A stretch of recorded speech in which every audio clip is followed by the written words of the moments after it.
Gente, como chamada do Giro da Jana hoje, eu tenho uma música pra vocês.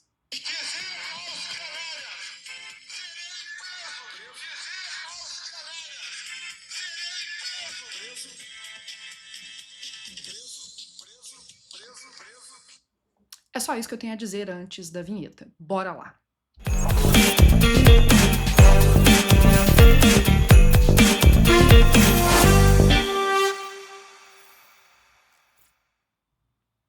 Olá, tudo bom? Hoje é sexta-feira, dia 18 de julho de 2025. Eu gostaria de dizer apenas que a primeira notícia de hoje é esta aqui. Bolsonaro é alvo de buscas da Polícia Federal e vai passar a usar tornozeleira. Já está usando neste instante em que eu gravo este vídeo.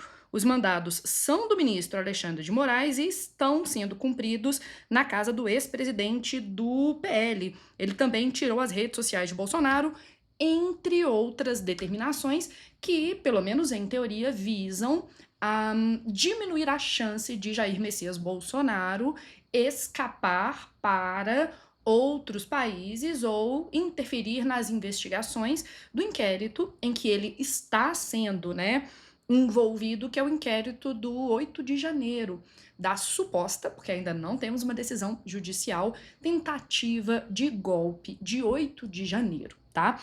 Bom, o que eu posso falar em relação a isso é que o Alexandre de Moraes, vulgo Xandão, mandou um Machado de Assis na decisão que, entre outras coisas, fez com que Jair Messias Bolsonaro usasse tornozeleira. Olha isso aqui.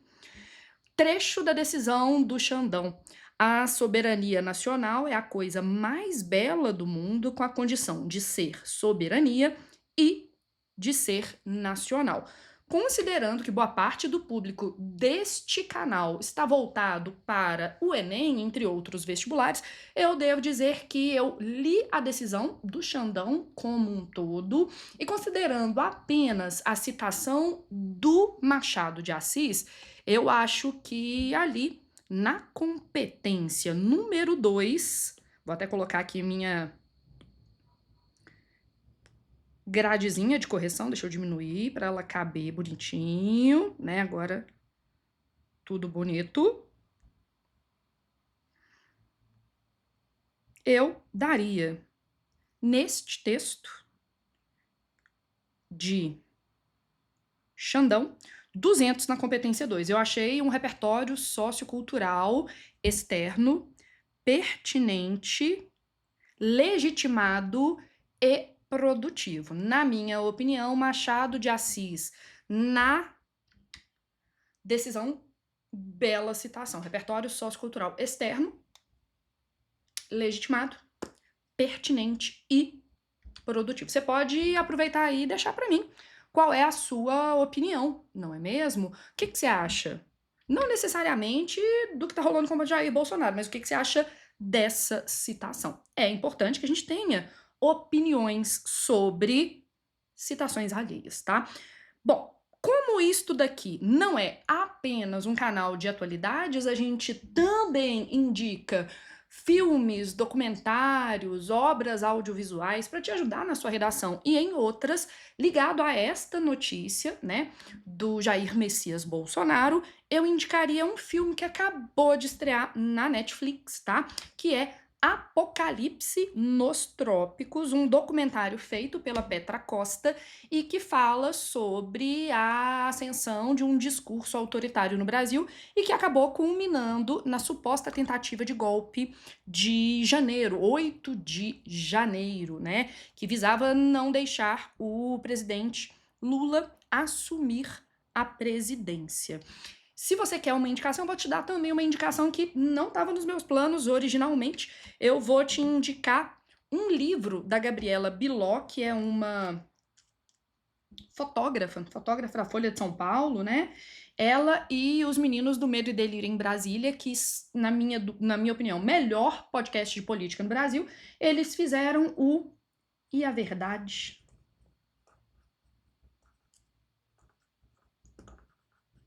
vos libertará, que é um livro que vai fazendo um registro fotográfico da ascensão do bolsonarista, né, no Brasil, do bolsonarismo no Brasil, e a última parte desse livro é registro dos desdobramentos do 8 de janeiro. Vou colocar aqui, porque, né, já que eu coloquei o filme da Petra Costa, vale a pena, eu vou colocar a capa do livro. Eu não trouxe o livro, obviamente, porque eu tô aqui falando dele de improviso, eu tenho ele lá em casa. Então vou pôr aqui, e a verdade vos libertará.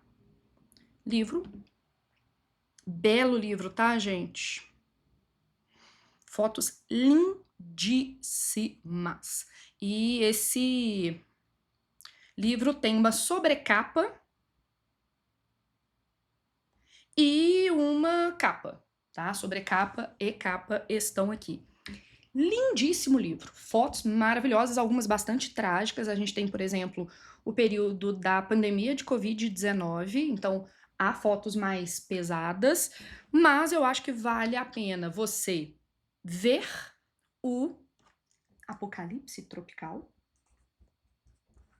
que acabou de estrear na Netflix, filme da Petra Costa, e ler o livro, se tiver acesso, e a verdade vos libertará. Então a gente tem aqui uma obra de uma área do conhecimento que é a fotografia, é registro fotográfico do bolsonarismo no Brasil, e temos também uma obra cinematográfica. Que é isso, a gente já começou hoje indicando coisas massa demais. Eu acho que eu vou aproveitar e falar o seguinte: você vê aqui do lado, janarabelo.com.br/cursos, eu tô com as inscrições para os meus cursos abertas. Você pode usar ou esse QR Code que tá aqui comigo, né, do ladinho na tela, ou o link que tá aqui embaixo na descrição desse vídeo, se você quiser ter acesso a várias aulas em que eu dou repertórios socioculturais, como os que eu dou aqui no Giro da Jana, beleza? Bora então para nossa próxima notícia. Boa notícia. Eu vou aqui, gente, só pegar o post-it que eu já tinha deixado pronto e que caiu. Por quê? Porque Deus é um cara gozador e faz a gente fazer essas merdas às vezes, tá? Então, vamos lá. Walter Salles, homenageado, né, no baile de gala do Museu da Academia de Cinema dos Estados Unidos, Hollywood, basicamente, tá? Ele é um dos homenageados. Além dele, a gente tem outros. Gosto especialmente da Penélope Cruz.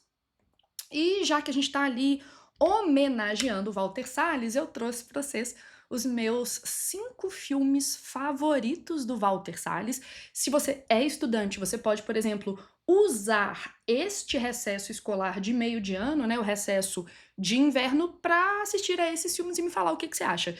E como este quadro se chama Giro da Jana e Janaflix e tem como foco temas de redação e outras questões que podem aparecer em provas de humanas, provas de linguagens, entre outros, eu ainda vou falar o que cada um desses filmes tem de interessante para o vestibulando. Então, aqui estão minhas 5 obras favoritas do Walter Salles, tá? São os meus 5 filmes favoritos, óbvio, tô tirando da jogada o Ainda Estou Aqui, que é o motivo pelo qual ele tá sendo homenageado lá no baile de gala da academia, né? Eu sugeriria, primeiro, Terra Estrangeira, que é um filme que vai debater, no final das contas, o aspecto da identidade nacional. O protagonista é um brasileiro que, por motivos que não vêm ao caso, acaba indo para Portugal, e lá ele entra em contato com uma série de conflitos culturais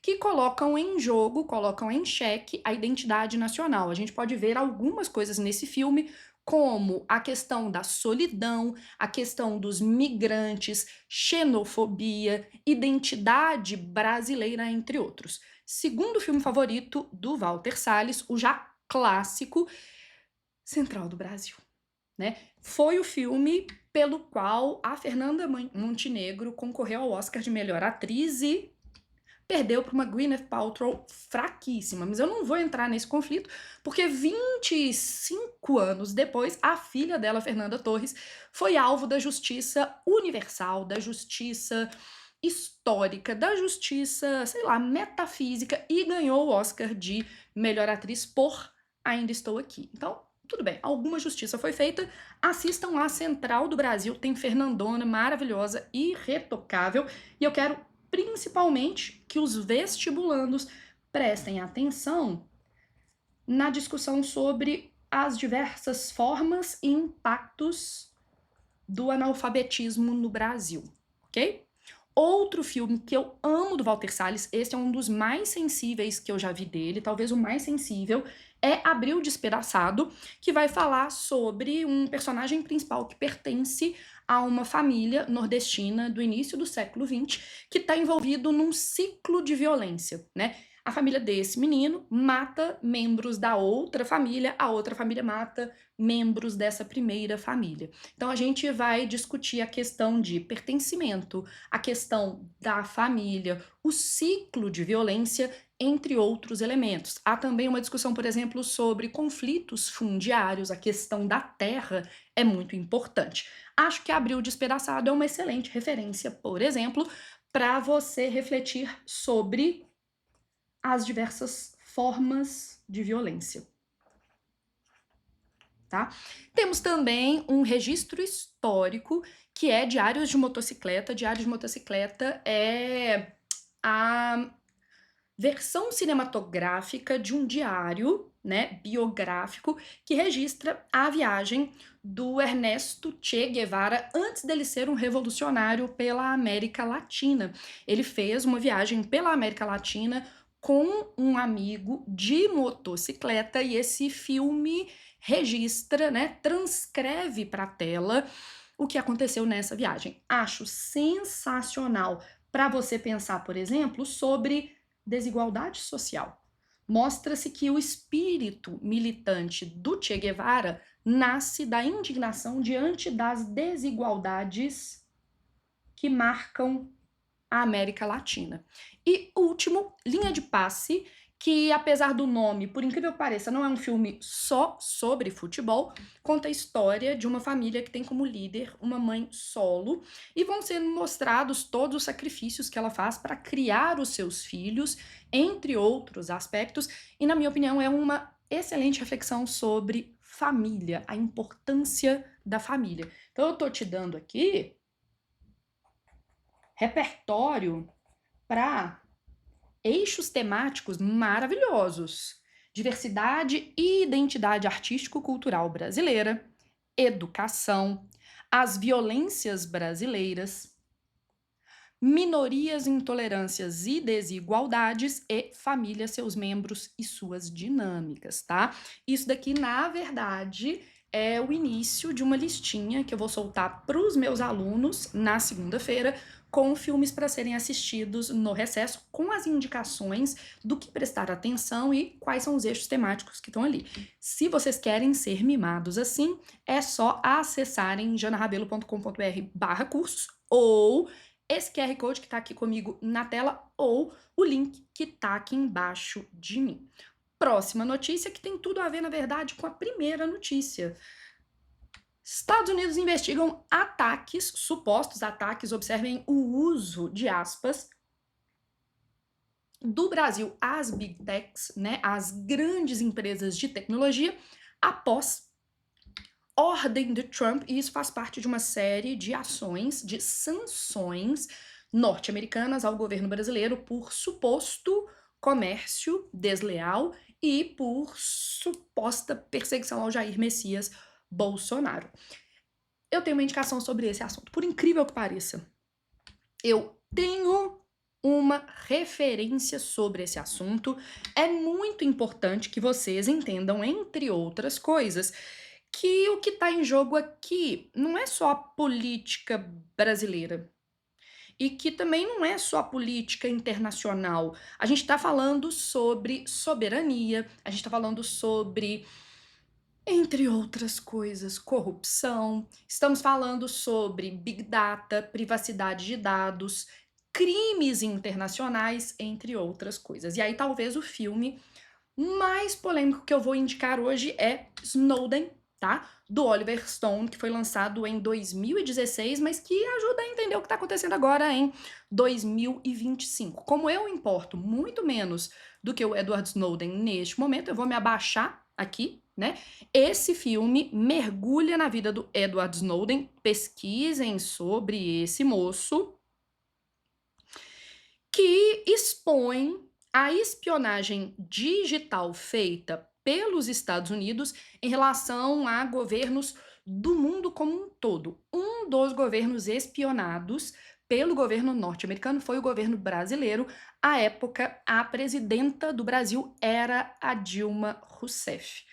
Há sinais de que, eventualmente, o impeachment da Dilma Rousseff era do interesse do governo norte-americano. E não falarei mais nada, tá? Então, aqui acho que vale a pena que vocês prestem atenção nesse filme, porque, mesmo não sendo exatamente sobre comércio, esse filme demonstra como, olha isso, governos usam tecnologia, vigilância e poder de informação para proteger interesses nacionais, tá? Uma coisa que eu acho interessante que vocês guardem é, quando estiverem assistindo a esse documentário, vale a pena pensar na diferença entre tecnologia, liberdade de expressão e soberania, tá?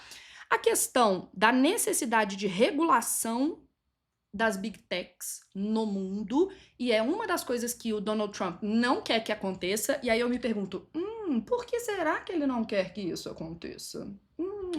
E por último, questões éticas globais, tá? Gente, filmaço, polemiquíssimo, não vou mentir pra vocês, mas Snowden, filmaço. Então eu vou até colocar aqui, é só você procurar Snowden, do Oliver Stone, tá? Eu amo. E é uma tristeza que as pessoas não saibam quem é o Snowden e não saibam, por exemplo, quem é o Assange. Depois você procura os nomes desses moços aí. Próxima notícia. PL, né, Projeto de Lei da Devastação, que dispensa o agronegócio de licenciamento ambiental, é aprovado na Câmara. O projeto aprovado ignora a crise climática e, olha isso, facilita autolicenciamento para agronegócio e mineração. Ou seja, não seria necessário que um órgão externo ligado ao Ministério do Meio Ambiente, dependendo do tamanho da obra, fosse visitar as obras, os grandes empreendimentos, para fazer um estudo de impacto socioambiental. Bastaria uma autodeclaração dos responsáveis por esses empreendimentos de que estariam completamente de acordo com as leis ambientais brasileiras.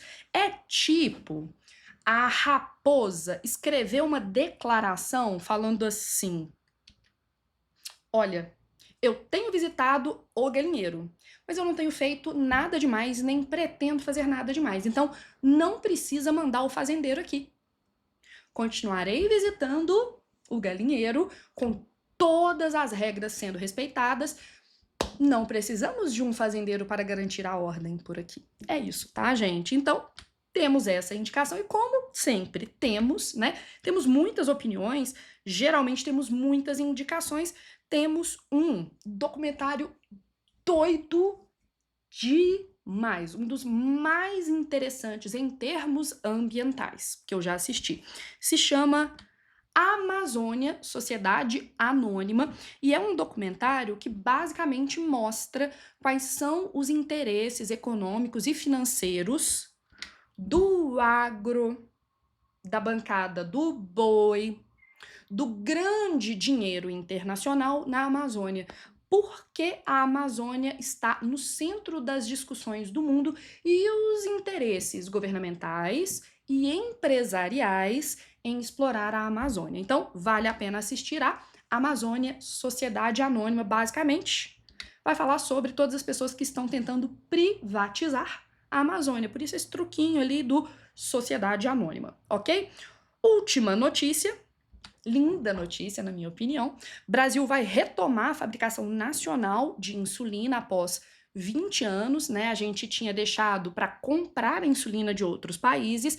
Essa tecnologia para produção será adquirida de farmacêutica indiana. E aqui, gente, não tem como eu não falar disso.